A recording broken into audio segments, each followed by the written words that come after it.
दिलों में रख, दिलों में रख। घर के एक कमरे में लाशें सड़ रही हैं, तो क्या तुम दूसरे कमरे में प्रार्थना? प्यारे सीताराम की जगह भजमन प्यारे रहीम के बीच में दीवार से केंद्र को नहीं, 2 करोड़ वाला भी हम नहीं मांग रहे, कह रहे थे बाकी वाला बचा हुआ।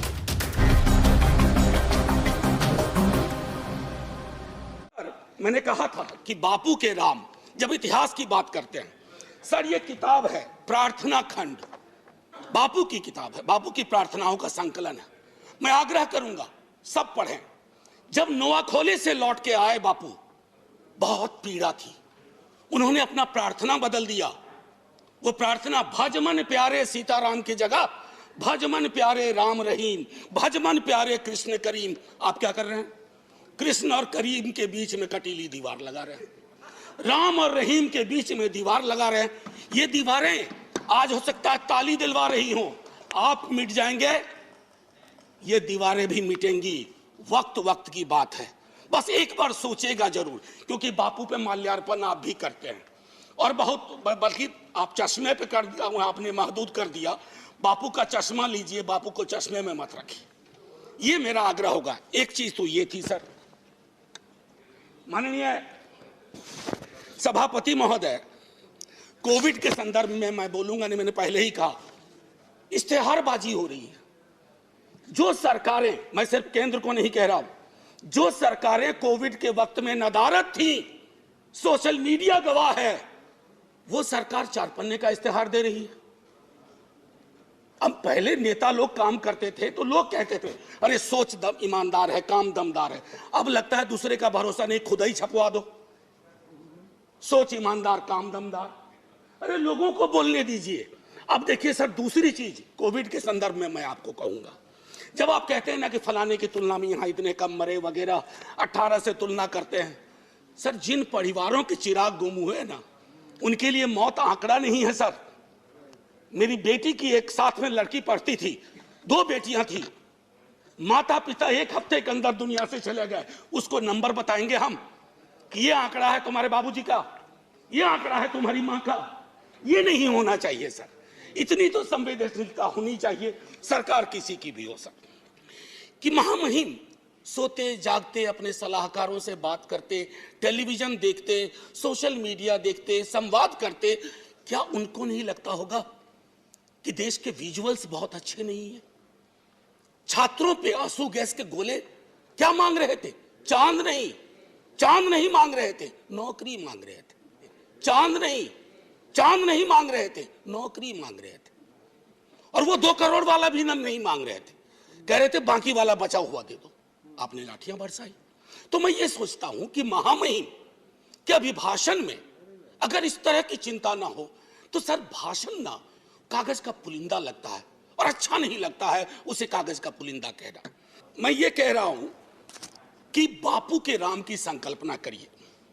इससे पहले एक हल्के में एक बात कहूं माननीय सभापति महोदय, मैं कभी कभी सोचता हूं 1952 में पहला चुनाव लड़ा हमने सर, 52 में हम पार्टीशन से निकल के आए थे, पीड़ा थी बहुत, लाखों लोग मारे गए उधर और लाखों लोग मारे गए इधर।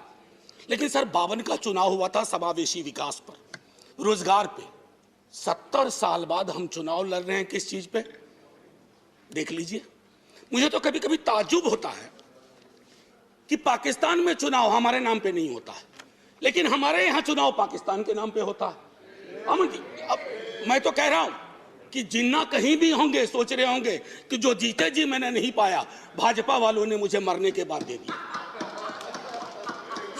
ये मैं समझता हूं हम सब के लिए सर चिंता का विषय होना चाहिए।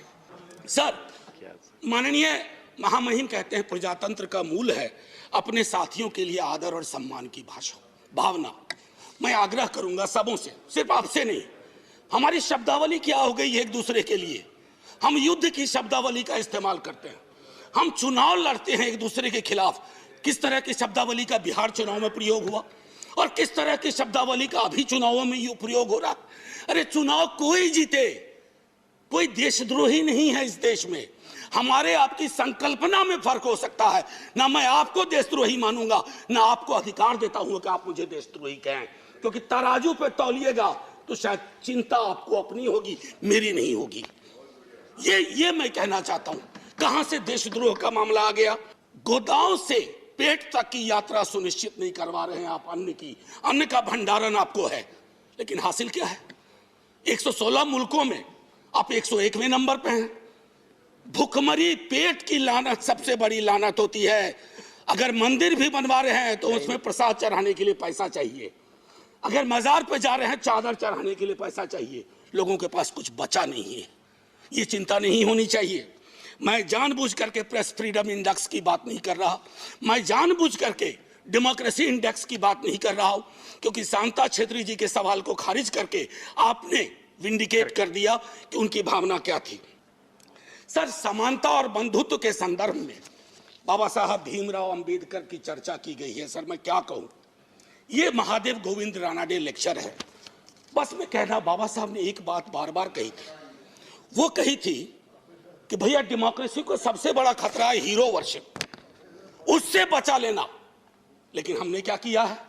पूरी की पूरी डेमोक्रेसी को हीरो वर्शिप में तब्दील की है। आप कहिएगा पहले भी हुआ था। अरे जब पहले हुआ तो अच्छा नहीं था, अगर आज हो रहा है तो बुरा है। क्या हो गया सर? आजकल देखिए शब्दावली बदल गई है। वाजपेयी जी की सरकार एनडीए गवर्नमेंट कही जाती थी, या आपकी भी सरकार शुरू में जब बनी थी तो एनडीए गवर्नमेंट या बीजेपी गवर्नमेंट, अब कहते हैं मोदी गवर्नमेंट, अब हो गई है केजरीवाल गवर्नमेंट। सर, ये जो बीमारी है ना, पूरी सरकार व्यक्ति केंद्रित हो जाएगी ना सर, तो डेमोक्रेसी में दिक्कत क्या हो जाती है कि डेमोक्रेसी को सबसे बड़ा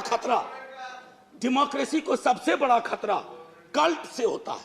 if a leader becomes a cult, first the internal democracy is destroyed, then democracy everywhere is destroyed and everybody will suffer. आज भूपेंद्र जी ने किताब लिखी है राइज ऑफ बीजेपी। मैं समझता हूं बीजेपी कहीं अगर ऐसे हालात रहे, he has to write another book, fall of BJP. अभिभाषण में सर्वेश्वर की एक लाइन थी, सभापति महोदय, अगर तुम्हारे घर के एक कमरे में लाशें सड़ रही हो तो क्या तुम दूसरे कमरे में प्रार्थना कर सकते हो? अगर तुम्हारा जवाब हां है तो मुझे तुमसे कुछ नहीं कहना है। यही रख करके बात मैं खत्म करता हूं इस संदर्भ के। सर, पैरा 4 माननीय राष्ट्रपति जी के अभिभाषण का है, जो कहता है remembering the past and learning from it. Sir, इतिहास की एक अपनी स्मृति होती है और स्मृतियों का एक इतिहास होता है, और विश्व इतिहास गवाह है सर।